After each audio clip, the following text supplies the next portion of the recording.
Okay તો મિત્રો આજે આપણે ચેપ્ટર 5ના પાર્ટ 4 ની અંદર એક નવો પોઈન્ટ જોઈએ જે છે ચુંબકત્વ માટે ગાઉસનો નિયમ. તો ગાઉસના નિયમ માટે જ્યારે આપણે અહીંયા આકૃતિ દર્શાવી છે એ પ્રમાણે જોઈએ તો કોઈ S ક્ષેત્રફળ ધરાવતું હોય, ઓકે, સપાટી છે, આપણે આગળ કોઈ એક સરફેસ છે, કોઈ પૃષ્ઠ દર્શાવેલું છે તો એ S સરફેસ ધરાવતી કોઈ એક પૃષ્ઠનો આપણે વાત કરીએ અને એ પૃષ્ઠને આપણે કોઈ બી જેટલા ચુંબકીય ક્ષેત્રમાં, મેં અહીંયા બી ચુંબકીય ક્ષેત્ર આપણે દર્શાવેલું છે, આ જે રેડ લાઇન દર્શાવે છે દરેક, અને એ આપણને આ દિશા બતાવે છે બી ચુંબકીય ક્ષેત્રની ડાયરેક્શન. ઓકે, બી જેટલા ચુંબકીય ક્ષેત્રની અંદર આપણે આ પૃષ્ઠ રાખીએ તો પૃષ્ઠમાંથી કેટલી ક્ષેત્ર રેખાઓ પસાર થાય છે એની વાત કરીએ કે પૃષ્ઠમાંથી કેટલી ચુંબકીય ક્ષેત્ર રેખાઓ પસાર થશે. તો એના માટે કહશે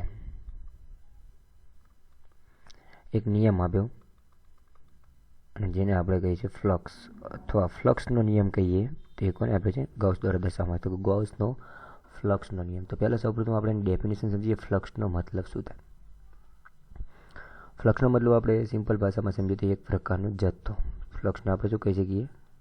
જથ્થો કહીએ છીએ. ઓકે, અહીંયા આપણે મેગ્નેટિક ફ્લક્સની વાત કરીએ છીએ. આથી જથ્થો કોનો હશે? ચુંબકીય ક્ષેત્ર અથવા ચુંબકીય ક્ષેત્ર રેખાનો. તો કેટલો જથ્થો હશે એવો આપણને કહેવા માગે છે કે એસ જેટલી સરફેસની અંદર અથવા સપાટીની અંદર ચુંબકીય ક્ષેત્ર રેખાઓ કેટલી પસાર થતી હશે એના જથ્થાની આપણને અહીંયા વાત કરેલી છે. તો કેટલો જથ્થો પસાર થતો છે એને આપણે શું કહીએ છીએ? ફ્લક્સ.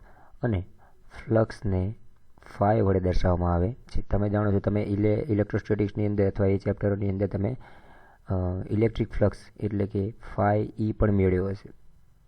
ઓકે, એને આપણે ઇલેક્ટ્રિક ફ્લક્સ કહેતા હતા. અને એ ફ્લક્સને પણ આપણે જે રીતે દર્શાવતા હતા સમીકરણમાં કે એની ક્ષેત્ર રેખાઓ, જે વિદ્યુત ક્ષેત્ર રેખાઓ કોઈ એ અથવા એસ ક્ષેત્રફળવાળી સપાટીમાંથી પસાર થતી હોય એટલે તમે આ રીતે દર્શાવતા હતા. ઇન્ટિગ્રેશન ક્લોઝ સરફેસ લેતા હતા, ઇન્ટિગ્રેશન ઈ સદિશ ઈ ડોટ ડી, અને એ તમને મળતું હતું રો અપોન એપ્સિલોન 0. આવું તમે ગાઉસના નિયમ ઉપરથી દર્શાવેલું હતું. હવે તો અહીંયા આ ઇલેક્ટ્રોસ્ટેટિક માટે ફ્લક્સનો નિયમ હતો. હવે આપણે અહીંયા દર્શાવવાનો છે ચુંબક માટે એટલે કે વિદ્યુત ચુંબકીય ક્ષેત્ર માટે આપણે ફ્લક્સનો નિયમ, જેને આપણે ફાઈ બી તરીકે દર્શાવીએ છીએ. જેને આપણે શું કહીએ છીએ? ફાઈ બી તરીકે દર્શાવીએ છીએ. સેમ ટુ સેમ આના જેવો જ નિયમ છે. તો અહીંયા આકૃતિ ઉપર તમે દેખશો તો ધારો કે એસ ક્ષેત્રફળવાળી સપાટીમાંથી બી જેટલી ચુંબકીય ક્ષેત્ર રેખાઓ પસાર થાય છે, બરાબર? તો અહીંયા આના ઉપરથી ધારો કે સૌપ્રથમ આપણે એવું વિચારીએ કે કોઈ એક નાનો સૂક્ષ્મ ભાગ લઈ લઈએ આ એસ સરફેસનો. તો એસ સરફેસનો સૂક્ષ્મ ભાગ દર્શાવી દઈએ. તો સપોઝ કે મેં અહીંયા નીચે વચ્ચેના ભાગમાં એ યલો કલરમાં છે એ ડેલ્ટા એસ, એટલે કે આ એસ સરફેસનો એક નાનો સૂક્ષ્મ ભાગ ડેલ્ટા એસ દર્શાવેલો છે. અને આ ડેલ્ટા એસમાંથી કેટલી ચુંબકીય ક્ષેત્ર રેખાઓ પસાર થાય છે એના માટે આપણે સૌપ્રથમ સમીકરણ મેળવીશું. તો મતલબ કે કેટલું ફ્લક્સ સંકળાયેલું છે, કેમ કે ફ્લક્સનો મતલબ કે જથ્થો હોય, ચુંબકીય ક્ષેત્ર રેખાઓનો જથ્થો કહે છે અહીંયા, બરાબર? તો એના સાથે કેટલું ચુંબકીય ક્ષેત્ર રેખાઓ સંકળાયેલી છે એના માટે આપણે સંકલન લઈશું. એટલે આ એક ડેલ્ટા એસનો સૂક્ષ્મ ભાગ ડેલ્ટા એસ આપણે અંદરના ભાગમાં જે યલો કલર તરીકે દર્શાવે છે એ આપણા પાસે છે. તો ડેલ્ટા એસ બી જેટલા ચુંબકીય ક્ષેત્રમાં આપણે એને રાખીએ છીએ અને એની સરફેસ ડેલ્ટા એસ હોય અને હું આ જે ડાયરેક્શન બતાવીએ છીએ, આ જે દિશા છે એ ક્ષેત્રફળ સદિશ છે. આ જે બતાવે છે શું બતાવે છે? ક્ષેત્રફળ સદિશ એ દિશામાંનો, એટલે હું ધારો કે એને એન કેપ તરીકે દર્શાવી દઉં. અને આ બતાવે છે આપણને ચુંબકીય ક્ષેત્રની દિશા, બીની દિશા, અને એ બંને વચ્ચે આપણે આ થીટા એંગલ દર્શાવી દઈએ. ઓકે, તો ફ્લક્સની વાત કરીએ તો એનાથી આપણને જે ફ્લક્સ મળશે ચુંબકીય ફ્લક્સ, મેગ્નેટિક ફ્લક્સ, જેને આપણે કહીએ phi B is equal to અહીંયા આપણે સૂક્ષ્મ ફ્લક્સ દર્શાવવાનું છે સૂક્ષ્મ ભાગ માટે, એટલે ડેલ્ટા ફાઈ બી તરીકે લેશું. જે ચુંબકીય ક્ષેત્રનો સદિશ છે બી ડોટ જે સૂક્ષ્મ ક્ષેત્રફળ ધરાવતું સપાટી લીધી હતી ડેલ્ટા એસ એમનો ડોટ પ્રોડક્ટ દર્શાવીએ છીએ. હવે આના ઉપરથી આપણે જોઈએ તો બી ડીએસ અથવા ડેલ્ટા એસ આપણે બંને સૂક્ષ્મ ભાગ માટે લઈએ છીએ. આ કિંમત એને અથવા ડોટ રિમૂવ કરી છે જ્યારે સદિશ રિમૂવ કરી દઈશું ત્યારની વાત કરીએ તો જ્યારે આપણે એને ડોટ રિમૂવ કરી દઈશું તો એ વખતે બી ડીએસ અથવા એની કિંમત આપણને મળશે બી ડીએસ કોસ થીટા. કેમ કે આપણે જાણીએ છીએ કે જ્યારે ડોટ પ્રોડક્ટ રિમૂવ કરી છે ત્યારે સદિશના ડોટ પ્રોડક્ટ રિમૂવ કરીએ ત્યારે આપણે એની પાછળ કોસ થીટા લેતા હોય છે, જ્યારે ક્રોસ પ્રોડક્ટ રિમૂવ કરતા હોય ત્યારે સાઇન થીટા દર્શાવતા હોય છે. ઓકે, તો આનો મતલબ શું બતાવે છે કે જે ચુંબકીય ક્ષેત્રનો સદિશ બી છે અને ક્ષેત્રફળ સદિશ એ ડીએસ છે એ બંને વચ્ચે કોસ થીટા જેટલો એંગલ આપણને મળશે, જે થીટા એંગલ મેં અહીંયા દર્શાવ્યો છે. તો તમે જાણો છો કે ફ્લક્સ ફાઈની મેક્સિમમ કિંમત ક્યારે મળે, મતલબ કે ફ્લક્સ મેક્સિમમ ક્યારે થાય હું અહીંયા દર્શાવું. પહેલાં આપણે સૌપ્રથમ એવું કરીએ કે એક આખા પૃષ્ઠનું ક્ષેત્રફળ લઈએ. સૌપ્રથમ આપણે લીધું સૂક્ષ્મ ભાગનું ફ્લક્સ દર્શાવી દીધું, બરાબર. અને હવે આપણે લેશું આખા એસ સરફેસનું ફ્લક્સ. તો સ્વાભાવિક છે કે આપણે સૂક્ષ્મ ભાગનું જે ફ્લક્સ દર્શાવ્યું છે આપણે શું કરવું પડશે, હવે બધા જે આખી સરફેસ છે આખા સરફેસની અંદર જે પણ આટલા નાના નાના ડેલ્ટા એસ જેટલા ટુકડા હશે એ બધાનું આપણે શું કરવું પડશે, સંકલન કરવું પડશે. આપણે આ માત્ર અત્યારે જે સમીકરણ મેળવ્યું છે એ માત્ર એક માટે મેળવ્યું છે. આ સમીકરણ આપણું માત્ર એક ડેલ્ટા S1 તરીકે ધારો કે દર્શાવું તો એના માટેનું આપણે સમીકરણ મળ્યું છે. આવા તો જે નાના નાના આખા સૂક્ષ્મ ભાગ કરી અને એક આખી સરફેસ S બનશે એના માટે આપણે સમીકરણ લેવું પડશે. તો એના માટે આપણે શું કરશું કે સંકલન દર્શાવશું કે સંકલનમાં delta phi B is equal to ડાબી બાજુ સંકલન દર્શાવ્યું છે તો જમણી બાજુ પણ આપણે દર્શાવશું B dot delta S. Okay, તો આપણે એનું સંકલન દર્શાવી દઈએ તો અહીંયા વિકલન અને સંકલન દૂર થશે માટે ફ્લક્સ ફાઈ બી આપણને મળશે અને અહીંયા આપણને મળશે બી ઇન્ટુ એસના સ્વરૂપમાં આપણને સમીકરણ મળે છે, બરાબર. બી ઇન્ટુ અથવા બી એસ કોસ થીટા સ્વરૂપ આપણે સમીકરણ દાખલ દર્શાવી શકીએ છીએ. તો બી ડોટ એસ અથવા બી એસ કોસ થીટા સ્વરૂપ આપણને સમીકરણ મળે છે, એટલે કે અહીંયા એસ જે બતાવે ક્ષેત્રફળનો સદિશ તરીકે આપણે દર્શાવતા હોઈએ છીએ. તો હવે આ થીટાની વાત કરીએ તો એ થીટાની કિંમત આપણને કેટલી મળતી હોય છે. તો સપોઝ કે એમના વચ્ચેનો એંગલની વાત કરીએ કે ક્ષેત્રફળ સદિશ અને ચુંબકીય ક્ષેત્ર બી. એટલે હું એમ કહેવા માંગુ છું ક્ષેત્રફળ સદિશનો મતલબ શું થશે કે ધારો કે મેં આ રીતે કોઈ એક સપાટી દર્શાવે કોઈ એક ક્ષેત્રફળવાળો ભાગ દર્શાવે છે અને એનો જે ઉપરનો ભાગ છે સપાટી છે એ ઉપર અને નીચે એટલે કે ઉત્તર અને દક્ષિણ હું આ રીતે દર્શાવી દઉં એટલે તમને ખ્યાલ આવે. ધારો કે ઉપરનું જે ડાયરેક્શન છે એન, નીચેની ડાયરેક્શન એસ. ઓકે, તો ઉપરનો ભાગ છે એ ઉત્તર તરીકે અને નીચેની સપાટી છે દક્ષિણ તરીકે લઈએ તો એનો ક્ષેત્રફળનો સદિશ આ પ્રમાણે આપણે દર્શાવીએ છીએ. એક્ઝેક્ટ એનામાંથી લંબમાંથી જે સપાટી છે અથવા જે સરફેસ છે સરફેસના લંબ પસાર થાય એ એનો ક્ષેત્રફળનો સદિશ આપણે લઈએ છીએ, બરાબર. અને અહીંયા આપણને જે દર્શાવ્યું છે એ ક્ષેત્રફળનો સદિશ આપણે આ એન તરીકે દર્શાવીએ છીએ.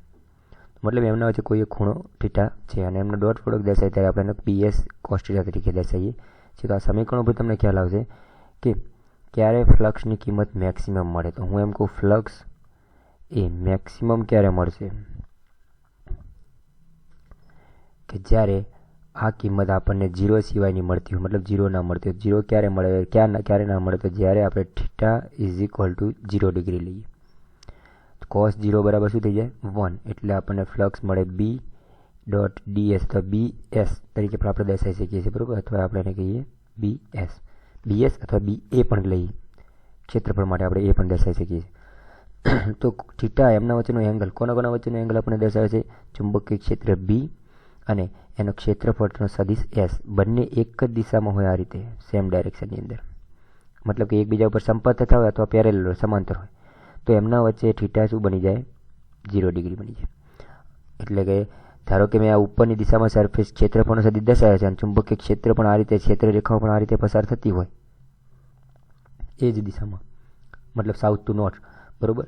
તો આપણને ફ્લક્સ રહ્યો એ કેવું મળે છે મેક્સિમમ મળે છે. હવે મિનિમમ ક્યારે મળશે તો આપણે જાણીએ છીએ કે cos 90 બરાબર 0 થાય અને cos 90 0 થાય મતલબ આખું સમીકરણ 0 થઈ જાય એટલે કે ફ્લક્સ આપણને શૂન્ય મળે. તો મિનિમમની વાત કરું તો ફ્લક્સ મિનિમમ આપણને ક્યારે મળશે, ફ્લક્સ મિનિમમ માટે આપણે શું દર્શાવીએ છીએ બી એસ અને એમનો જે કોસ થીટા છે એ થીટા જે આપણને મળે 90 ડિગ્રી.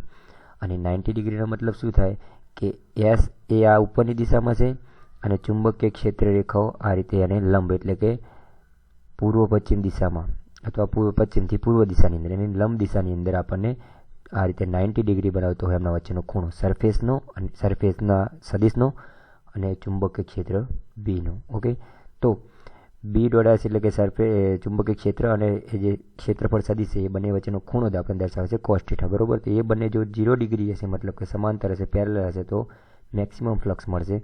અને એ પણ આપણે જાણી શકીએ છીએ કે ધારો કે મારા પાસે એક આ સપાટી છે, તો આ સપાટીમાંથી વધારે ફ્લક્સ ક્યારે પસાર થાય કે જ્યારે જે ચુંબકીય ક્ષેત્ર છે અને જે સરફેસ છે એ બંને એકબીજાની અથવા સરફેસનો સદિશ એ 0 ડિગ્રી હોય ત્યારે અંદરથી વધારે પડતી ક્ષેત્ર રેખાઓ પસાર થઈ શકે છે. હવે અહીંયા આપણને કુલ ફ્લક્સની વાત કરી કે કુલ ફ્લક્સ કેટલું મળતું હશે. તો ફ્લક્સનો મતલબ મેં તમે કીધું એ પ્રમાણે કે જે ચુંબકીય ક્ષેત્રનો જથ્થો. ઓકે, તો એ જથ્થો અંદરથી ચુંબકીય ક્ષેત્ર રેખાનો પસાર થતો હશે, જેટલો પસાર થાય છે એટલો બહાર નીકળી જાય છે. અહીંયા આકૃતિ ઉપર તમે દેખશો તો તમને ખ્યાલ આવશે કે જેટલી ક્ષેત્ર રેખાઓ અંદર પસાર થાય છે એટલી ક્ષેત્ર રેખાઓ બહાર નીકળી જાય છે. મતલબ કે ફ્લક્સ રહ્યું, કુલ ફ્લક્સ રહ્યું એ કેવું છે? અચળ, શૂન્ય. આપણે એક રીતે દર્શાવી શકીએ શૂન્ય. તો એમનો જે સરવાળો બતાવીએ છીએ આપણે સમેશન જેને કહીએ સિગ્મા તરીકે દર્શાવીએ, તો આખા પૃષ્ઠનું જે આપણે સમેશન લઈએ, સરવાળો લઈએ, ડેલ્ટા ફાઈ બી એ સૂક્ષ્મ ભાગ છે અને એનો પછી આપણે શું કરી દઈએ? સરવાળો દર્શાવી દઈએ.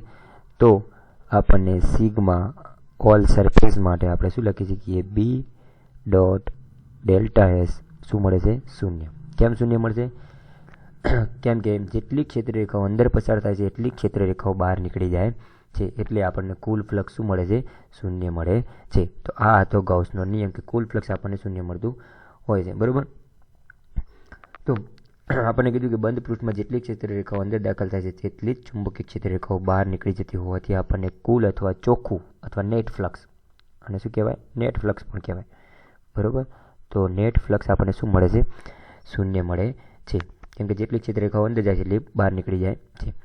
તો આ જ રીતે મેં તમને કીધું પ્રમાણે કે જ્યારે તમે એની જે સરફેસ રહી સૂક્ષ્મ ભાગ એ ટેન્સ ટુ 0ની લિમિટ દર્શાવો છો, આની આપણે લિમિટ લઈએ છીએ, ત્યારે તમને એનું ઇન્ટિગ્રેશનના સ્વરૂપમાં આપણે સમીકરણ લખી શકીએ છીએ.